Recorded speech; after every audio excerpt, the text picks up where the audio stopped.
Well, good afternoon to everyone, and welcome to this month's seminar from San Luis Medical Institute in Rosarito, California. Today's topic is the body's communication system. Are we listening? One of the things that is a question that we need to ask ourselves is the body actually communicating with us? Or is it silent? Many of us have never even asked that question or haven't really paid attention to it. We wonder at times what is going on, why things happen to us, and the reason behind them. Well, one of them is our body is always talking to us. It's always communicating.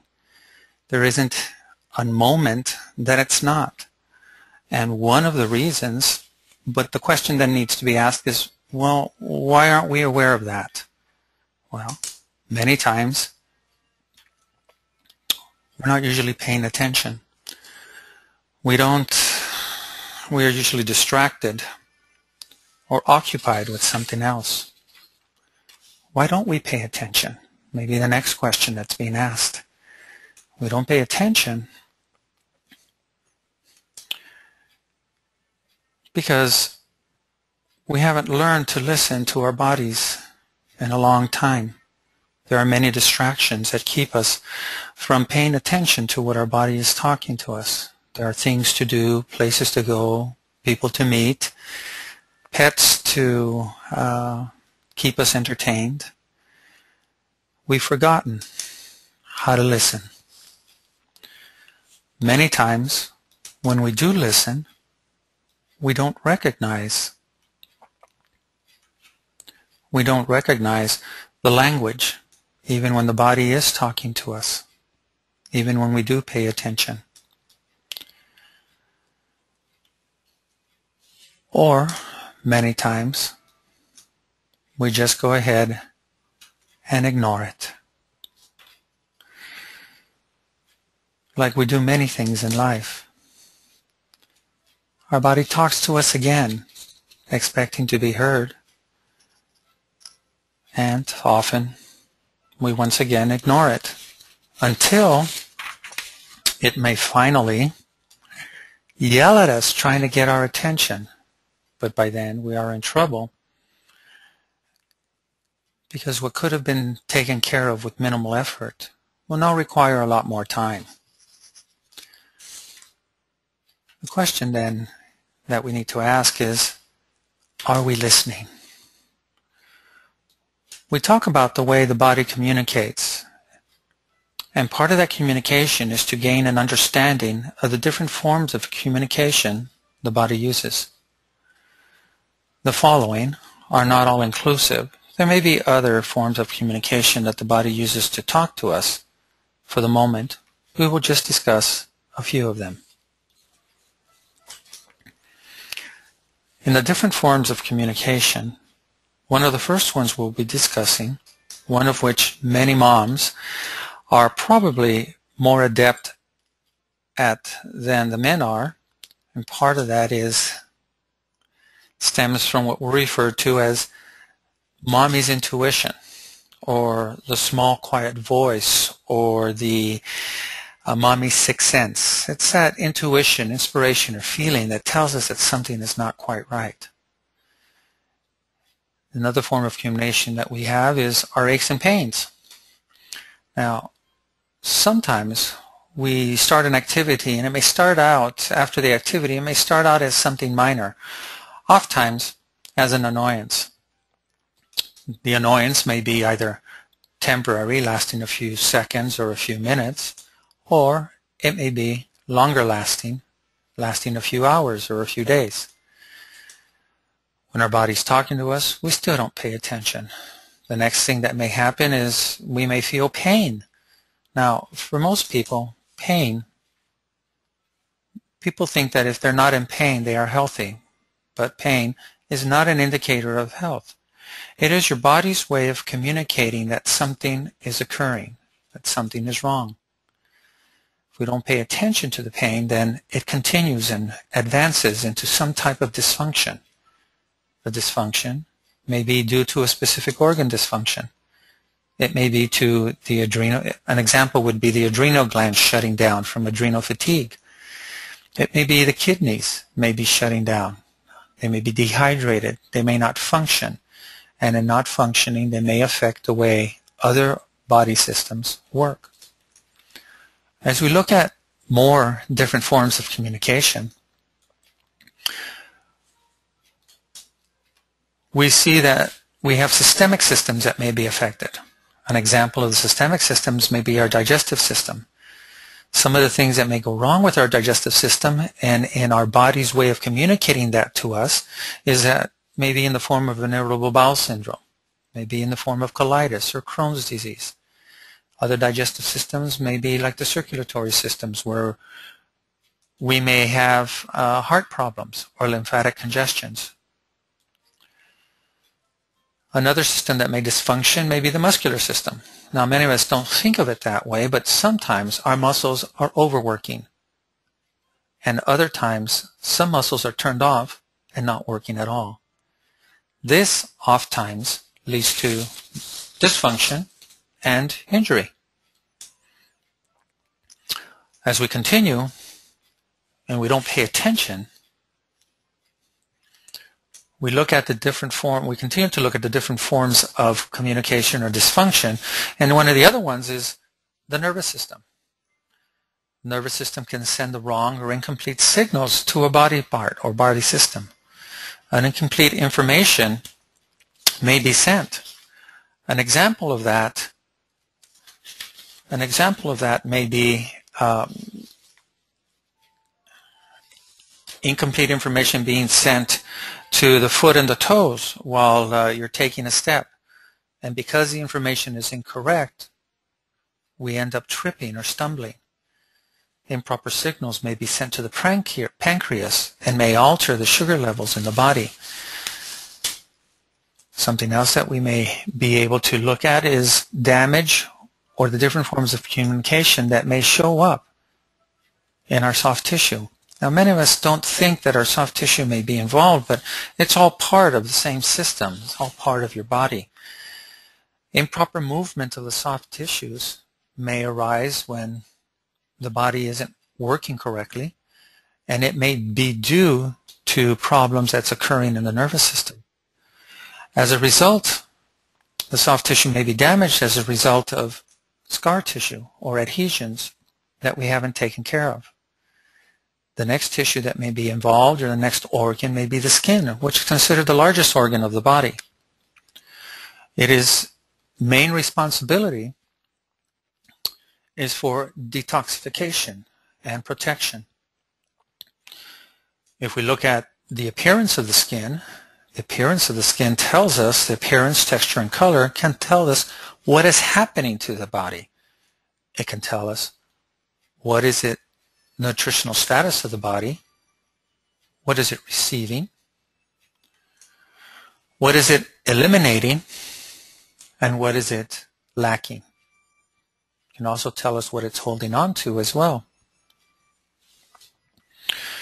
As we look at more forms of communication that our body talks to us, we can see that another form is our posture. Our posture can tell a lot about a person. It speaks as to what is going on within us, which is reflected on the outside. An example of that may be rounded shoulders with forward head carriage. That may speak as to our sense of self at any given moment in time. The inability to turn our heads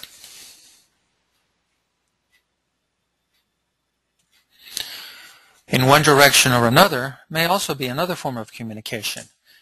It can go ahead and speak to us as to what it is we do not want to see, or talk to us as to what is our level of consciousness,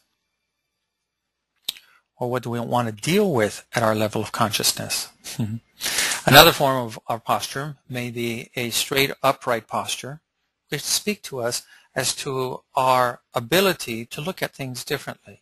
at being set in our ways and not budging or being too rigid.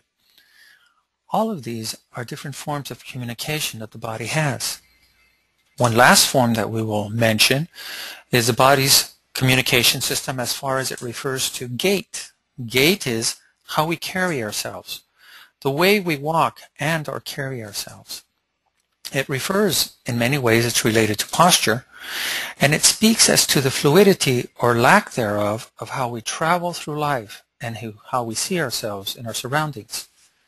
Next time you have an opportunity to look at, you're in a public place, look at the way people are walking, look at their posture, observe how they're carrying their shoulders, observe how they're carrying their head, whether they're looking down, whether they're looking up, if the shoulders are rounded forward, if their eyesight is towards the floor or looking straight up.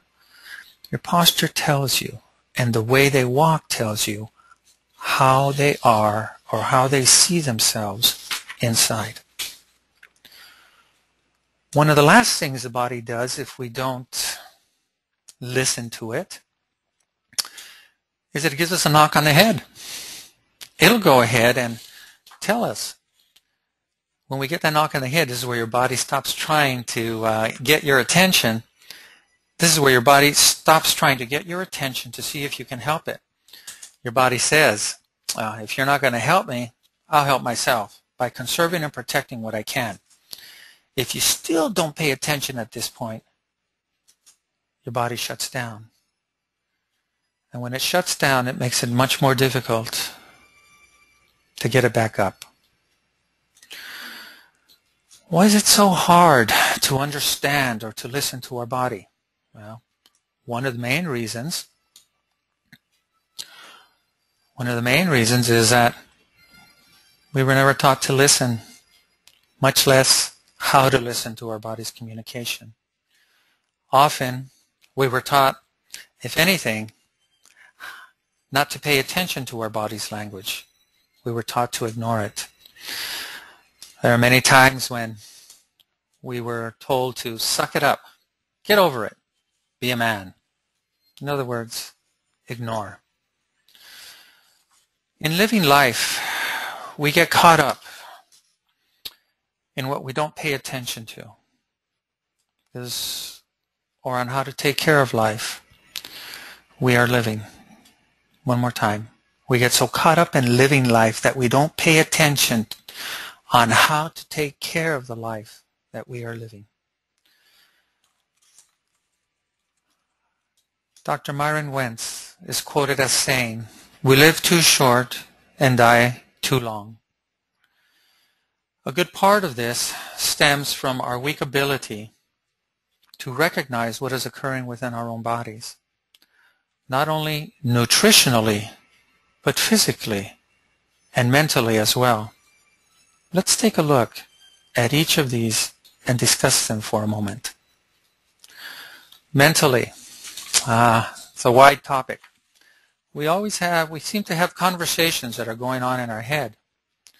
Many times, these conversations in our head may give the appearance of us being a little odd at times. We may go ahead and say, yes, we do. No, we don't. Yes, we do. No, we don't. The conversations in our head can keep us from doing or choosing the right thing when they lead us into what we call, or I call, stinking thinking.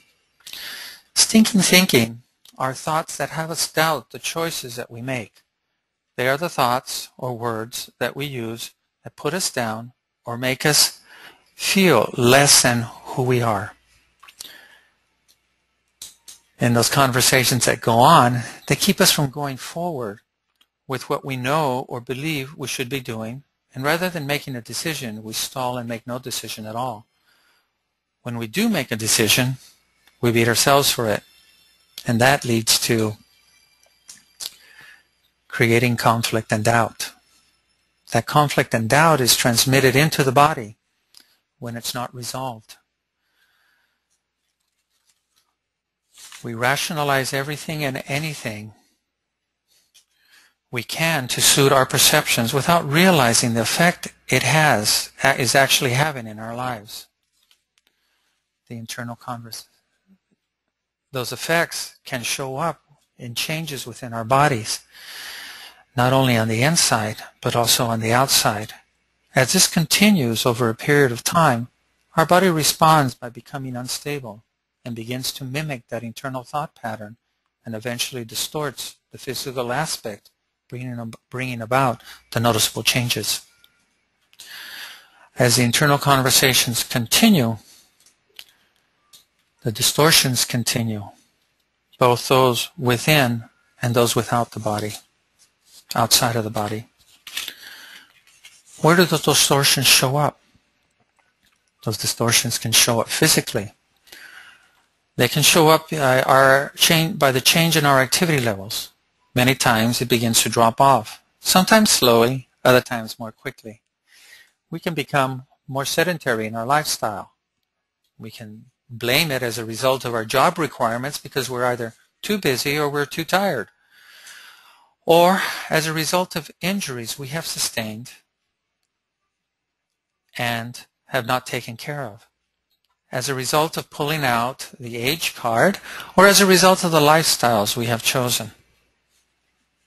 All of these are part of the discommunication or effects that we impose on ourselves, allowing us to disconnect from the communication of our body. Physically, the opposite can occur as well. Perhaps we're too active and we abuse ourselves. We don't pay attention to injuries. We continue to work through the pain. We thoroughly fail to listen to our body's communication system. Much less do we listen to anyone else. All of these can lead to changes not only from within, but also in the outward appearance, as has been mentioned before.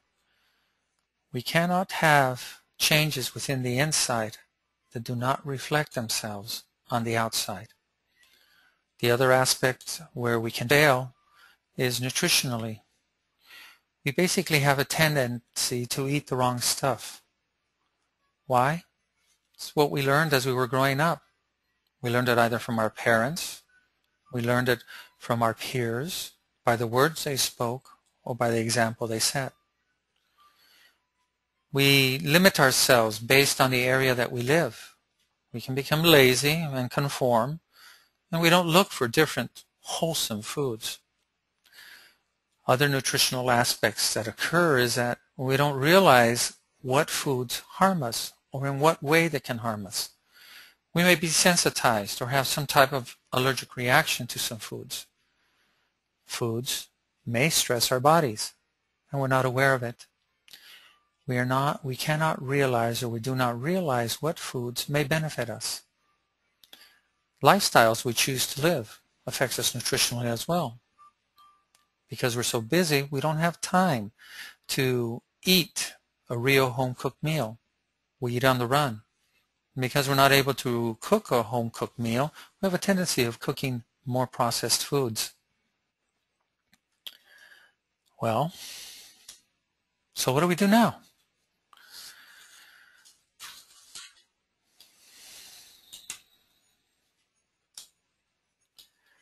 We can go ahead and start. Start by changing. 3 steps.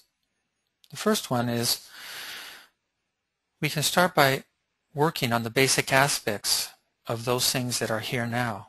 Those aspects are our mental attitude, our physical conditioning, and a nutritional status. We can help by changing or by learning or relearning what you once knew or should have known. And thirdly, by forgetting and letting go of what you have accustomed yourself to do. How?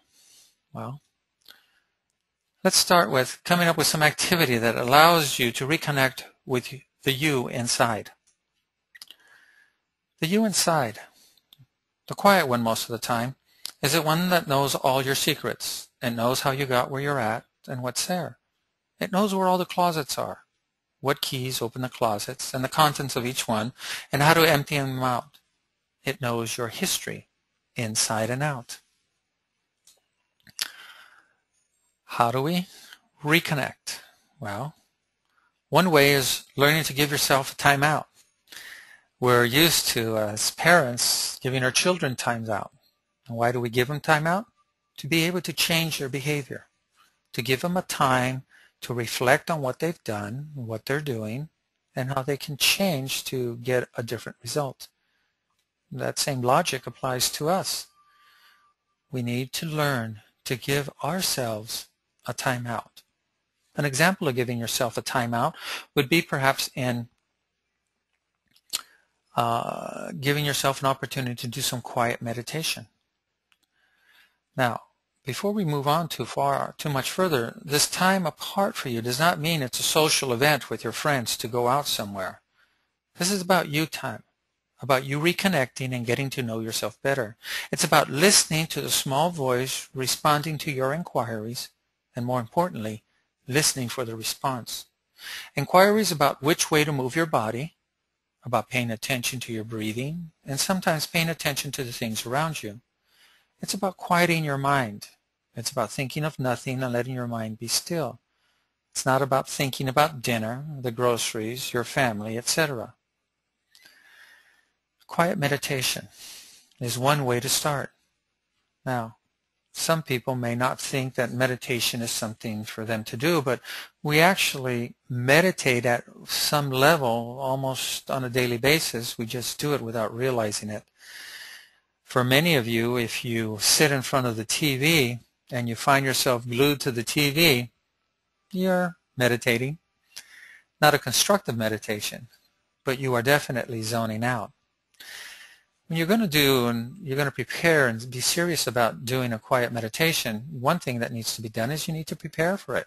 Just like you need to prepare for other things in life, you need to be able to start looking at what it is you need to do. You need to prepare. You need to set time aside.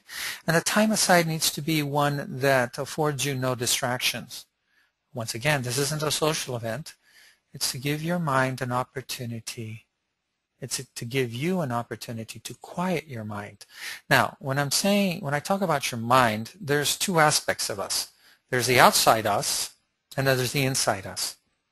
The outside us is very good at distracting us from the things that we need to do. The inside us is the one that knows where all the secrets are.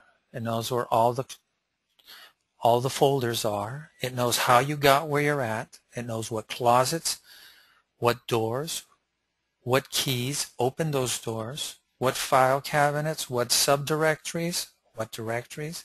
It knows all the information of how you have gotten where you're at. It is that mind, the inside one, that we need to access. And to do that, we need to be able to quiet the outside one, the conscious part of us. It is a time to allow you to reconnect with yourself.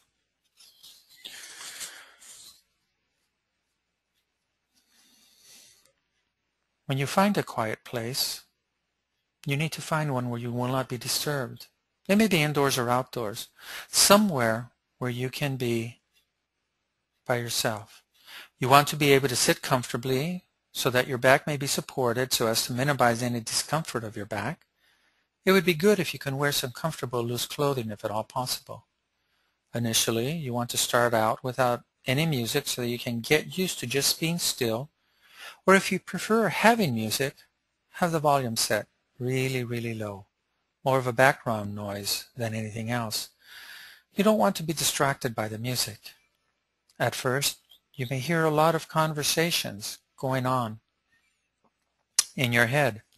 Most of it may possibly telling you that this is a waste of time. What are you doing here? Once again, that's that stinking thinking trying to get you not to do what you know is good for you to do. Hang in there. The rewards will be worth it. As you are sitting there comfortably, begin by taking a nice deep breath. Breathe in and out slowly, breathing in through your nose and out through your mouth. Take notice of how your breath enters through your nose and exits your mouth. How As it enters your nose, it travels down your throat and into your lungs. How your lungs expand with the breath, and how the air leaves your lungs to exit out of your mouth. As you're breathing out, take notice of how your neck feels, how your shoulders feel. Move them around lightly and notice the tension within the muscles. With every breath in, tighten your muscles. And as you breathe out, allow your muscles to relax, to release, and to disengage.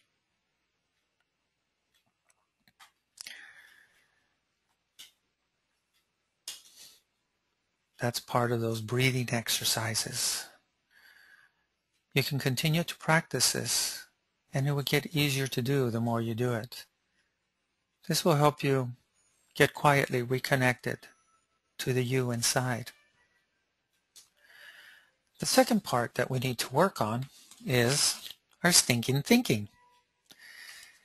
You know, those are conversations that you have that you say, oh, I'm going to do this, and then you second guess yourself and you're saying, it's not going to work out.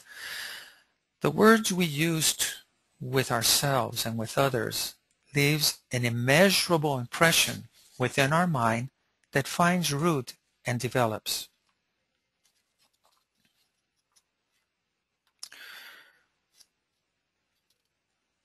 There was a study that took about 20 years or so on the level of consciousness that included thousands of participants. The study was done by Dr. David Hawkins, MD and PhD. In his book, The Hidden Determinants of Human Behavior, he noted the effects that words have, not only on our level of consciousness, but also on the measurable energy associated with those words and the resulting behavior. The book talks about the relationship between the language that we utilize and the frequency or the energy that resonates with our higher self or our lower self, depending on the language that we use, depending on the words that we use. In another book titled Feelings Buried Alive Never Die by Carol Trueman, she explains the relationship between our thoughts and feelings, and between our thoughts and the feelings they engender, and the resulting disease process that can arise from those. Both of these books make for interesting reading, and I suggest you take some time to peruse them at your leisure and take away from them what you may. Not everything that you read you will agree with, and that's okay. It's about giving yourself an opportunity to understand another perspective and perhaps gain a different one from the one you currently have. This leads us into our stinking thinking, or rather, stopping our stinking thinking. There is a saying, and the saying goes something like this: watch your thoughts, for they will become your words. Watch your words, for they will become your actions. Watch your actions, for they will become your habits. Watch your habits, for they will become your character. And watch your character, for it will become your destiny. Our thoughts are extremely powerful. We do not realize how powerful they can be. If you repeat something to yourself long enough, you will begin to believe it, and your body will reflect that belief in the inside and on the out. One other line that I would like to add to watch your thoughts, for they will decide, for they will impact your health. As we continue, another thing that there are numerous studies as to the things that we can do. Exercising. That may be a mean word for many people, but it doesn't have to be strenuous. It just has to be consistent. There are numerous studies that speak of the benefits of exercising. The question arises as to what is a proper one for you. A lot of that will depend on the purpose for your exercising. Generally speaking, it's important to vary the exercise from workout to workout. Now, What is the purpose for the exercise? First question is, why do I want to exercise? Second one to take into account is that your body or your mind honors the intention for which you exercise. If you go ahead and say to yourself, I'm busy all day. I walk up and down stairs at work. I'm busy. I'm hardly ever on my feet. I get enough exercise. Guess what? Your body will not honor that. And you won't see very much results from it. But if you set aside the time to exercise and purposely exercise, your body will honor your intention and you will get positive results from that. Now, it's important to vary the workout, the exercise from workout to workout. Why? Well, your body gets used to the way it does things. It accommodates. So it's important for you not only to alter the intensity, but also the type and area that you are exercising. Whatever the exercise is you need to start out slowly if you haven't exercised in a long time. If you exercise on a regular basis, then perhaps you need to look at what it is you're doing and see if you can alter it. Not all exercising will allow you to reconnect with the inside. The type of exercise you need to look for is one that allows you to pay attention to what your body is telling you and, once again, to listen to its cues. Many times we engage in exercises that, it'll get our heart racing. It will go ahead and pump up our muscles. It'll fill them up with blood. The muscles will get large. We will burn excess calories. But in all of that, we may not be listening. We may not be listening to what our body is trying to tell us. We may not be listening to the direction it would like us to go. The next area that we look at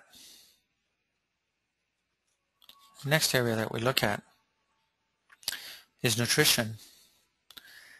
Nutrition, it's a big topic. We're only going to touch on it lightly at this point. We can start out by looking at your eating habits. You can write down what you eat in a 24 to 48 hour period. Now, why? Because many of us do not realize what it is we actually consume during the day. If you'd like to make it more accurate, you can go ahead and write down what you eat for a week. And that'll give you a much more accurate view of what it is you may need to adjust. The next part is you need to adjust your eating habits. Part of adjusting your eating habits is to understand yourself, understand what your body needs are. There are general measures that we can use. Some of those measures is to look at your body type to help give you a direction as to the types of food that your body would respond better to. Now, body types may include, and many of you may have heard these before, you can have an ectomorphic body type, a mesomorphic one, or an endomorphic one. In other words, you may have a thin frame, a medium frame, or a heavy frame. Ectomorphic, small frame body. Ectomorphic refers to small frame body type, and these individuals seem to do better with a high carb diet and a moderate protein and low fat diet. In other words, high on the carbs, a little bit lower on the proteins and on the fats.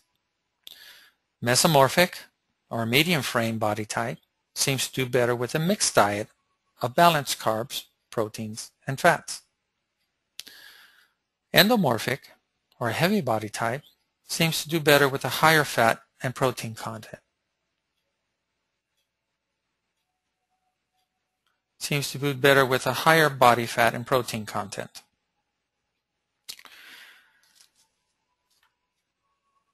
Endomorphic, as you can read there, seems to do better with a high fat and protein intake and with the carbohydrates being controlled and timed properly. Now, you may ask, well, how do I know whether I'm a small frame, medium frame, or heavy frame? We're not going to go into that at this point. That will be covered in other audios further on. But at this point, it's just good to understand that different body frames have different nutritional requirements. Now, most of us are going to be a combination of one or more of these. We rarely will be just one specific type. And it is literally a give and take, trial and error to see which one of these diets, if you will, or eating habits would be best for you. There's been a lot of information that we have covered at this point. The information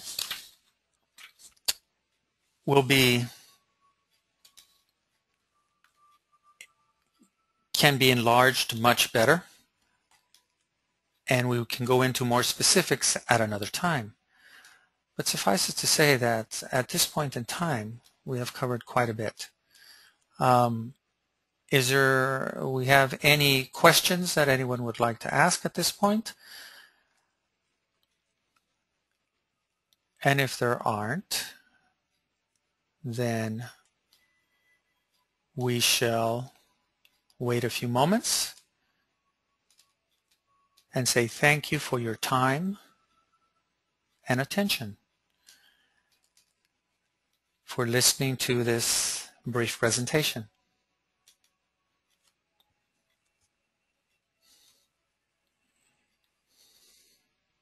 Okay, we have a question here. One of the questions that we have is, theoretically, if we listen to our bodies well, would we be disease-free?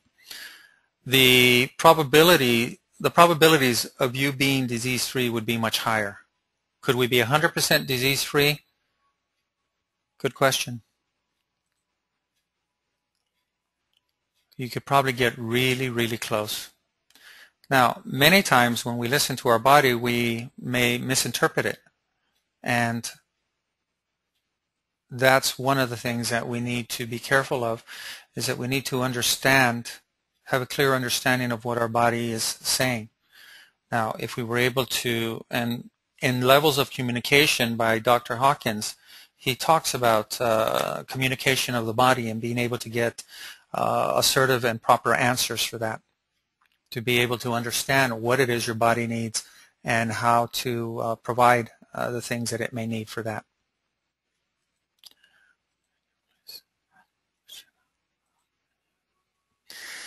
The next question that's on here is, how much value do you place in asking the question, how are you feeling today? Okay, we need to...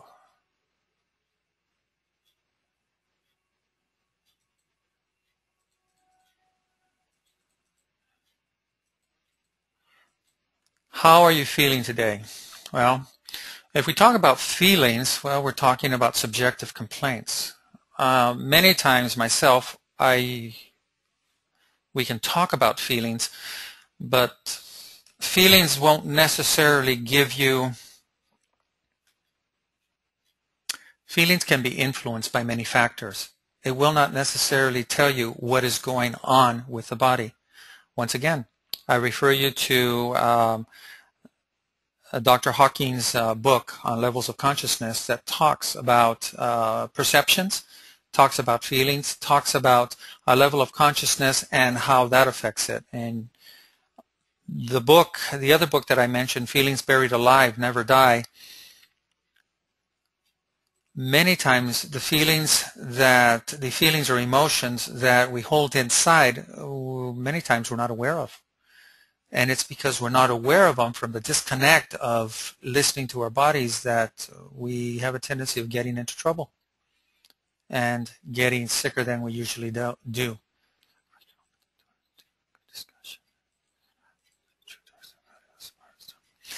Does it have, the next part of that question is, does that question open the door to a good discussion?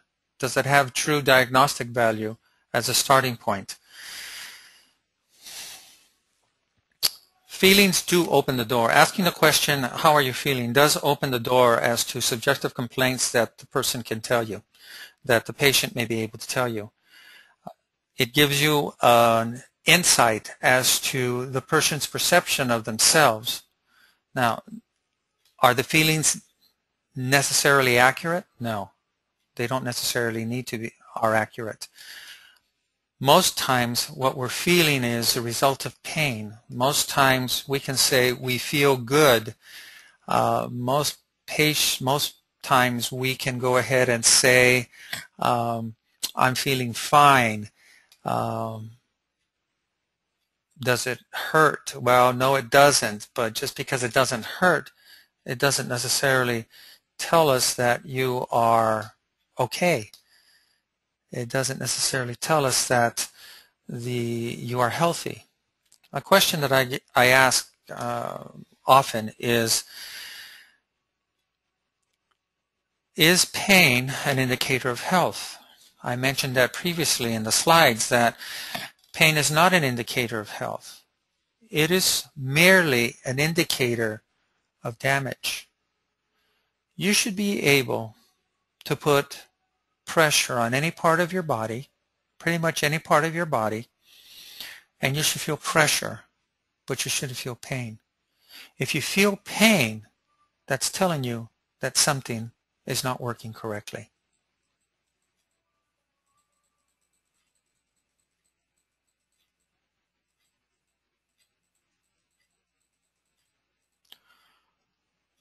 We have a question here that, what does it mean when you have tingling in the muscles? Now, tingling in the muscles refers to it's pressure being placed on the nerves.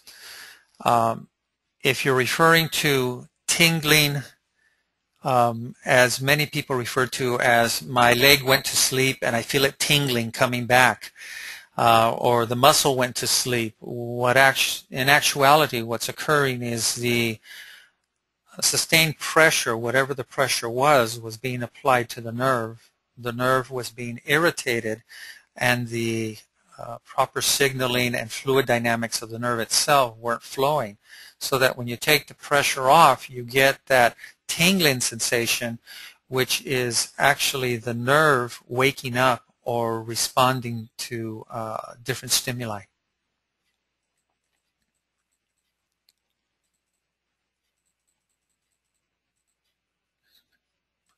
The name of the book is Feelings Buried Alive Never Die, by Miss Karen. I'll get you her name in a moment. By Carol Truman. Feelings Buried Alive Never Die, by Carol Truman.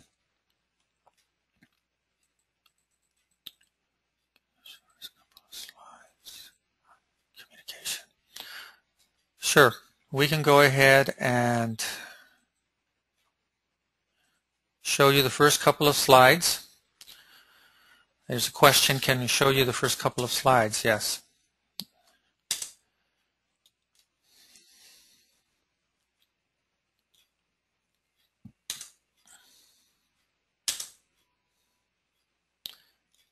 Next one, is it silent?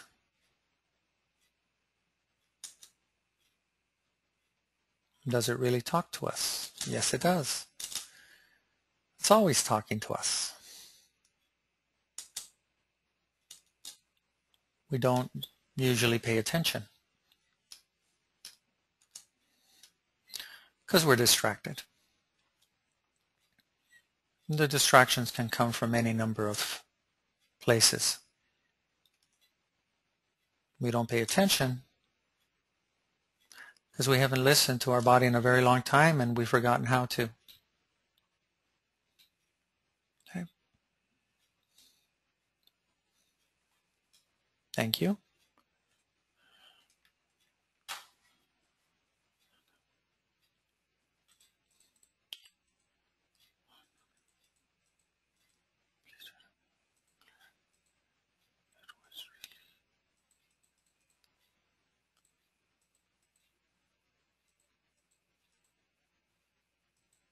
Okay. Okay, so let you know.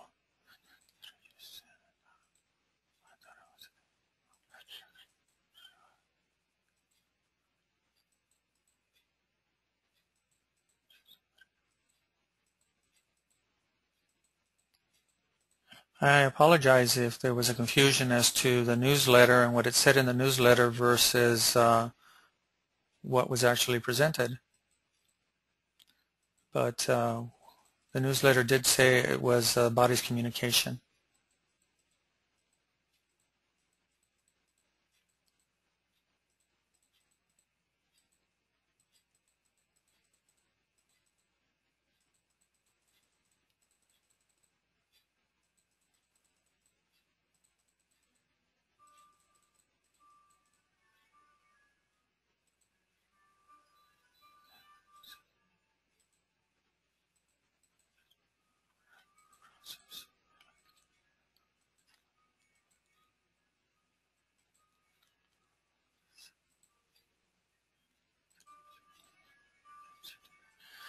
Another question that is here is by Sarah. Sarah asks, can you connect certain diseases like cancer to buried feelings?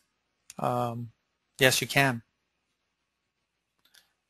In that book, Feelings Buried Alive Never Die, the author talks about the relationships, once again, between emotions and the disease processes that may appear in life.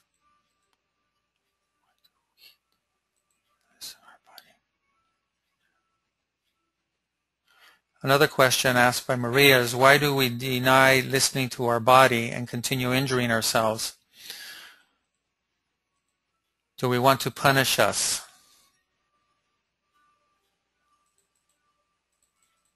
Well, that's part of the question, is why don't we listen to our bodies? It's because we've forgotten how to.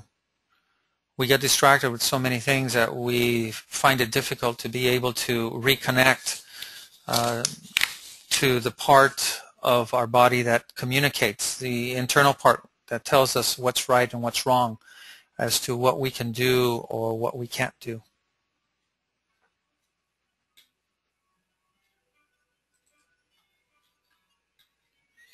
There was a question as to wanting to see the first few slides.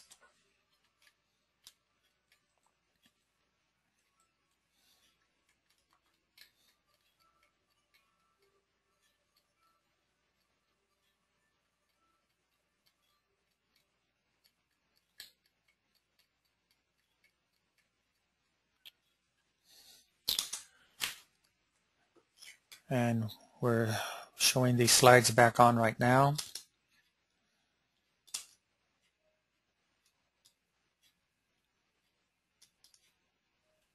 Does it?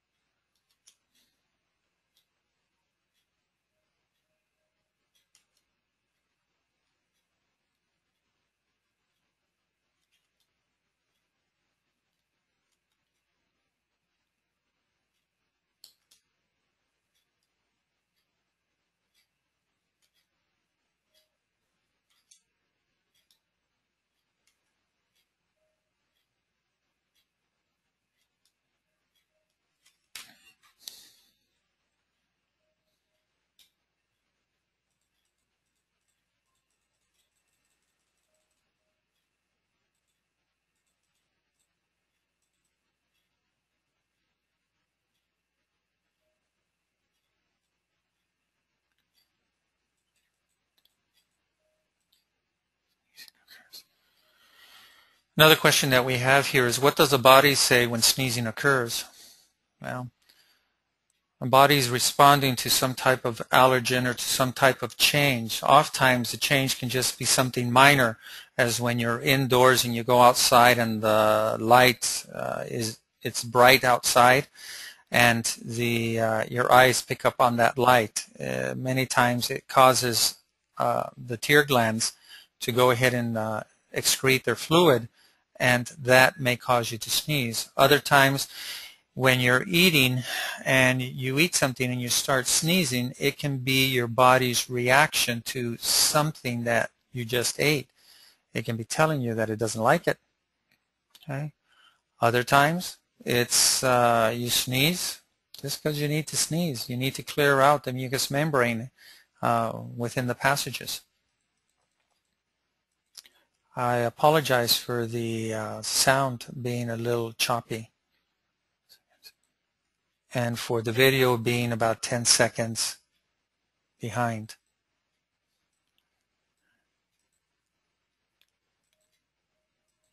Wow. And I apologize also for the audio going in and out.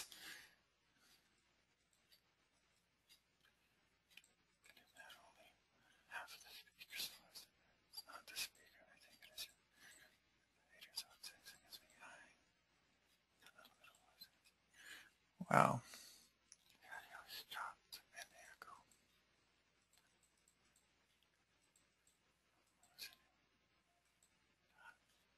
The name of the audio, Sue, the name of the audio, the name of the book is Feelings Buried Alive Never Die by Carol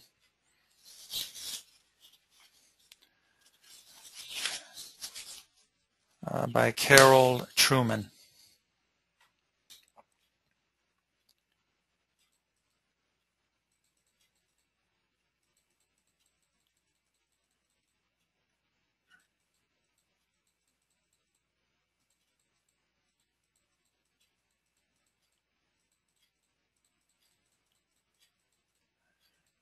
And I believe that we've covered most of the questions. Jamie, you're correct. Many healthy people can sense trouble early in any disease process. And you are correct in saying that as long as there are not overlying psychological influences or mental stresses that may be obscuring it, yeah, you're right.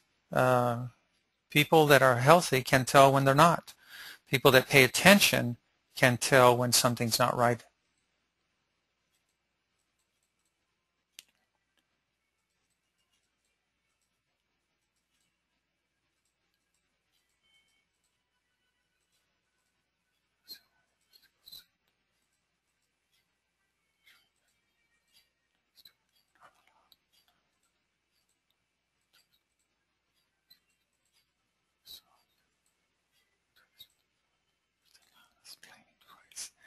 And you are very correct, Ruth.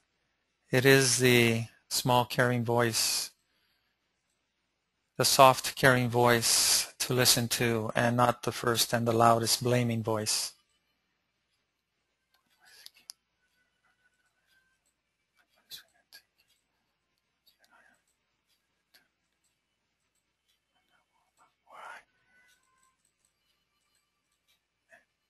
And I'm glad, Ruth, that you're learning to take care of your body.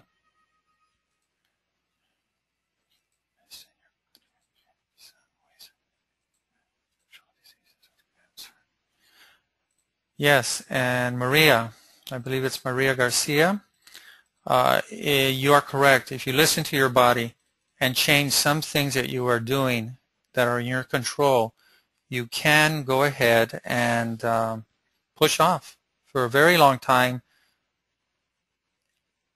any disease process that may be happening. You can.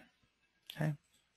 There are many other factors that fall into that, but one of the main factors is paying attention to you and understanding what works. Many of the things that go wrong with us because we have nothing to measure against it. We have nothing to measure it with. How can you explain sickness to a person that's never been sick? How can you explain pain to a person that's never experienced pain? How can you explain the wonder at looking at the Grand Canyon. If you've never been to the Grand Canyon, many times we don't know what's going on with us, or that something is wrong, because we have nothing to compare it with.